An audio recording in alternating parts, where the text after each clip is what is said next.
Lesson words meaning. الفاظ کے معنی بتائیے.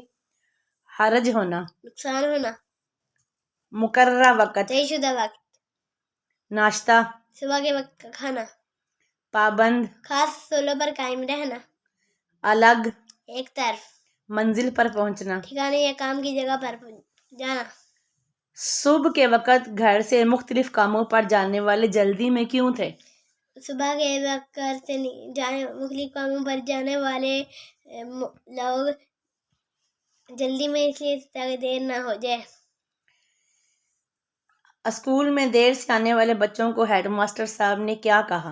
اسکول میں دیر سے آنے والے بچوں کو ہیڈ ماسٹر صاحب نے کہا، دیکھو بچوں، جو بندے زندگی میں وقت کی پابندی نہیں کرتے وہ کبھی کامیاب نہیں ہوتے. وقت کی پابندی کا کیا مطلب ہے؟ وقت کی پابندی کا یہ مطلب ہے کہ ہر کام کا وقت مقررہ ہوتا ہے، ہر کام کا وقت اس کے مقررہ وقت پر کرنا چاہیے. ڈن.